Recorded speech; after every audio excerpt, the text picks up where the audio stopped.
Hey everybody, welcome back to another project from my woodcarving school, Fundamentals of Woodcarving. It's a school that takes you from beginner level projects to intermediate and advanced projects. This is a video that I created for the school, but a project that was initially inspired by the folks over at Woodcarving Illustrated. So they reached out and said that they'd like to have something carved. I believe they suggested a particular carving that I'd done in the past, I don't know, 4 or 5 years ago. So I went to work, roughing in a new version, I would say improved version of my original weathered sailor. So I'm using cottonwood bark for this.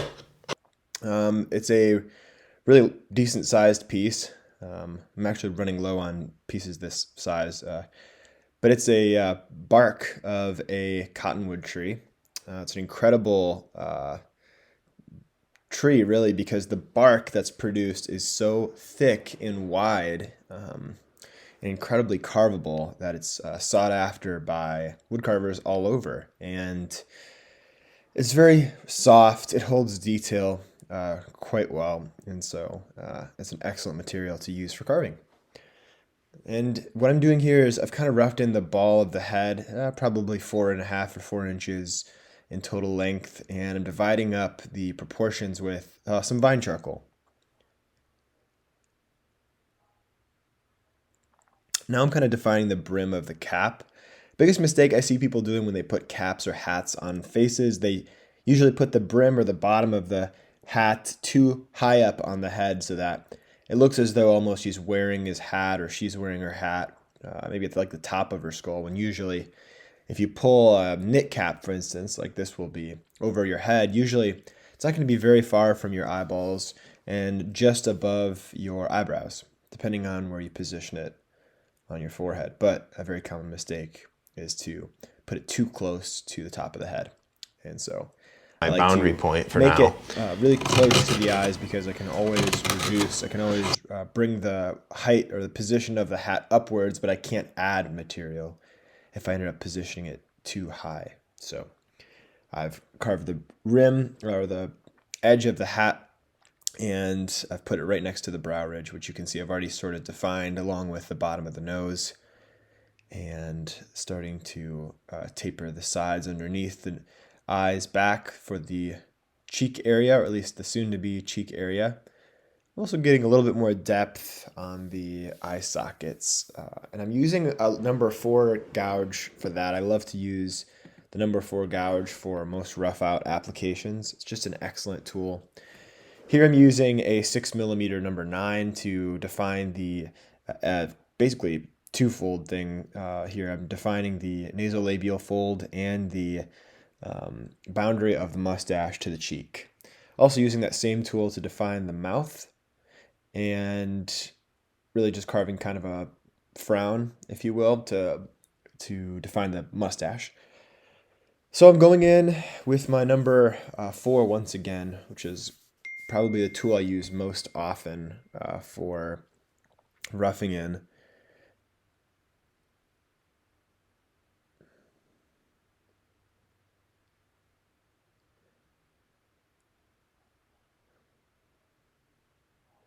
Yeah, as you can see, I'm really getting lots of material removed up top of the head.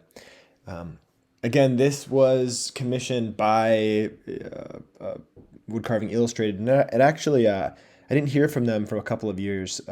Finally did hear back from them, and they shot me an email saying, hey, we put this on the front cover, and here's a picture of it. And so I was shocked and so excited that they of course, they used it for the cover of the magazine. This actually fall issue. I believe we're nearing the end of the time frame that you can buy this magazine. It'll soon be replaced by the winter edition. But either way, if you can get your hands on it, it's a fun magazine, and the instructional content in it is always great. And I contribute to it as well. So you can see my project, this carving, broken down in pictures.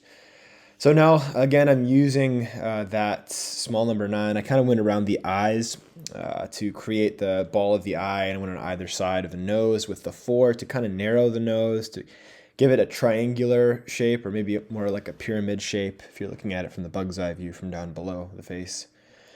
And I'm really kind of sharpening up the features with a knife. I love to use the knife to kind of get the mound of the nose or the ball of the nose to separate it from the ala. Big mistake you see people here is leaving a massive flat spot at the end of the nose, not rounding it out and not getting nice separation between the ball and the flares, the nostril flares or the ala. So I'm going in, defining the top of the hat, leaving the brim of the hat heavy, so it's real nice and thick and you won't see much of the top of the hat.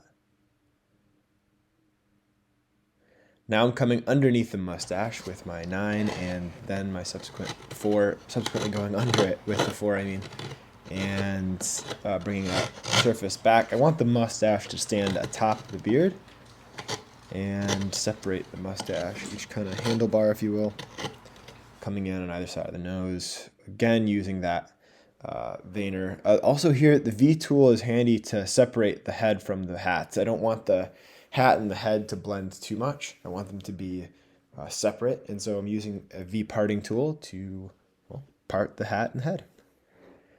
So I'm kind of returning back to the charcoal, and then in this case, for whatever reason, I've got my dry erase marker, which goes to show you that really anything works, anything you have, so long as it's dark.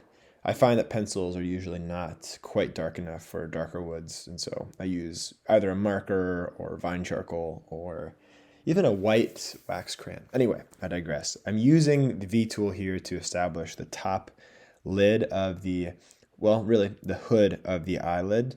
The hood is kind of coming over the upper eyelid from the brow ridge, and it's going to leave a partial exposure of the upper eyelid. Again, with that V parting tool, the top of the hat, there's my little reference photo. Of course, this hat is quite different in the reference, but I was using as features more than anything else.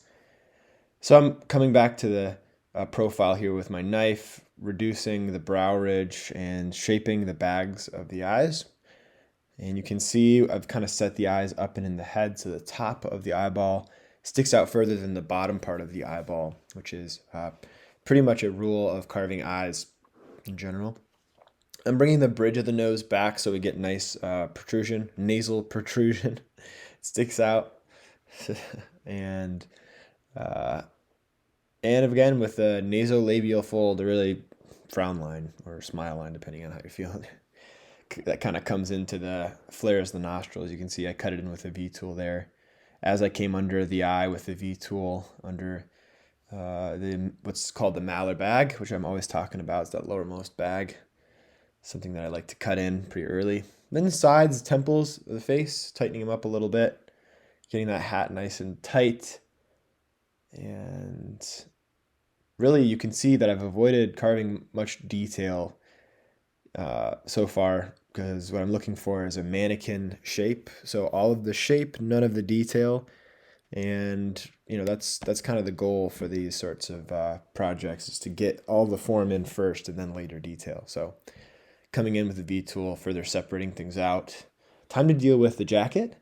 The jacket I'm carving in with a V tool, using kind of heavy with the V tool on the jacket because there are a lot of fine lines. You can see I just kind of cut in the V neckline of the jacket, and I returned back to the little ADD here. Return back to the beard, and back to the neckline here. So I've gone in with a V tool, carving that kind of triangle of the opening, and I want them to be nice and bundled up with some layers, so I'll expose at least 2 layers in his bottom parts here, so jacket and the shirt underneath it.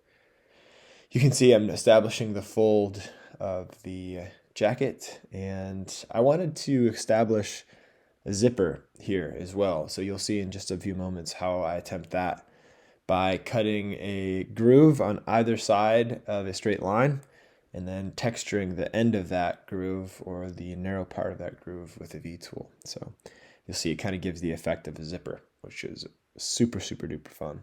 And I recommend you try it out if you're carving jackets.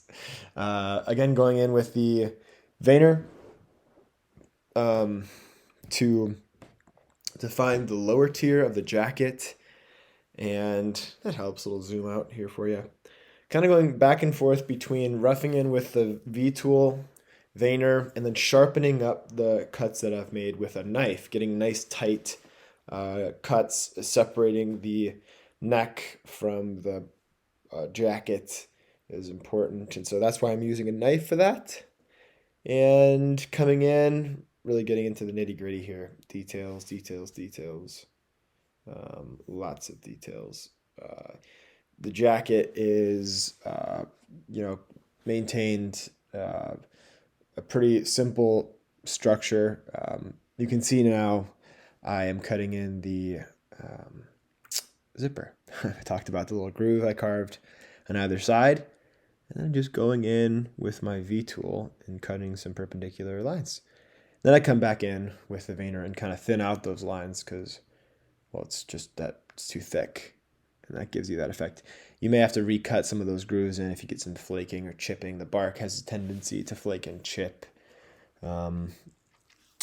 but it's worth it. It's a great material. It's significantly better than a lot of other much harder woods, so I'd much rather put up with a little flaking and chipping and have the joy of working with such a beautiful reddish brown wood with even grain. Again, this is brought to you by Fundamentals of Woodcarving. Oh. It's gonna. A spill there. Anyway, an intermediate level project. I'll post a link to the school below if you're interested in learning more about carving, especially the human face. I focus on the male and female face in Fundamentals of Woodcarving. There are projects in all advanced categories, and I hope that you enjoy it if you check it out. And yeah, it's a good time.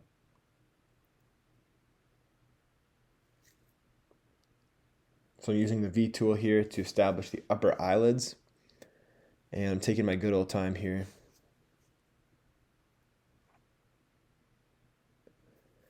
Yeah, so the key here is to make sure that the upper eyelid, again, the whole mound of the eye sits up and in the head so that the upper eyelid sticks out further toward you if you're facing the carving, sticks out further than the lower lid. The other issue that I brought up in the last YouTube video is it seems that most people think that they need to carve this giant opening for the upper and lower lid, or for basically the exposed part of the ball.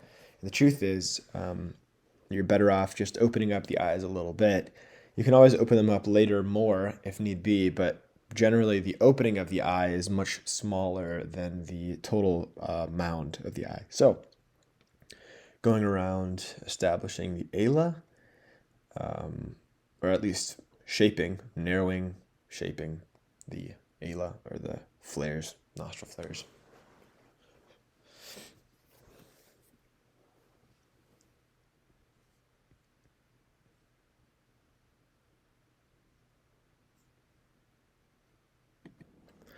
So I've established the upper eyelid, and I established the lower eyelid with the V-tool, and I went back in with the knife to separate the upper eyeball from the upper lid.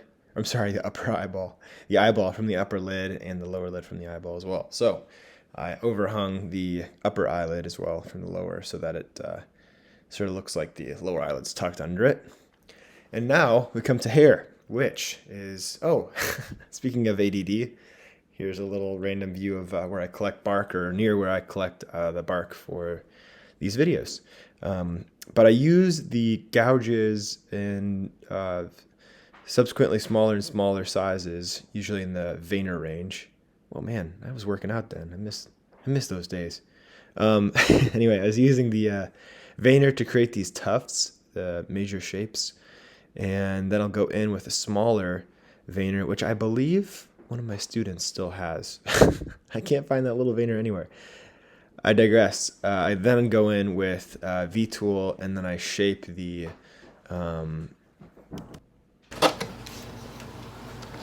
and using, again, the V-tool more heavily on the outside of the beard. So as the hair tends to separate from or move away from its origin, it tends to separate more. So I'll make these big kind of V cuts excuse me, at the outside of the beard, really give it some nice separation. Break it up. You can see those big shadows down below the beard, and then it kind of gets tighter and just kind of tight little V cuts in the beard itself. But the big key there is just to keep things inconsistent. The tendency is to make everything too perfect. As far as the groupings of the lines, doing the same thing I did before with the hair on the beard as well, so on the eyebrows. So I'm using the gouge to get the main textures in, and then I'll come back in with a V tool probably and create a few little hairline details, literally hairline details. Okay, so I'm really coming underneath the eyeballs with the V tool to establish some wrinkles. Again, notice the asymmetry of the wrinkles. One wrinkle goes from one side of the eye, it comes up a little high on one side, and then it finishes underneath the upper eyelid. So another mistake you can make is make the lines underneath the eye too perfect. Got the crow's feet in there. And I was very satisfied. Well, to be completely transparent, I was satisfied with the carving once it was done. But I was not really feeling it in the middle of the process. I really just thought I was kind of throwing one together. So that goes to show you you should not always trust your instincts and just follow carving through. Take it to its end and don't judge things too prematurely before they're finished. Because I was pretty happy with this once it came to completion. Anyway. Again, you can check out Fundamentals of Wood Carving online. I'll post a link in the description where you can see there's a monthly and a yearly subscription there available. It's my school. It allows you to kind of see these projects, this video in particular, broken down in a lot more detail. And you can carve along and like with this and many other projects. So going over the carving with 320. You could use 220 grit, but I'm using a 320 grit here, I believe. Either way, I like to finish with a 320. Yeah, it looks like 320 to me. And that is it. No clear coat on this one. Just kept it simple. Anyway, thank you guys so much for watching. Hope you have a great day. Here's another view of Libby, Montana. See you guys.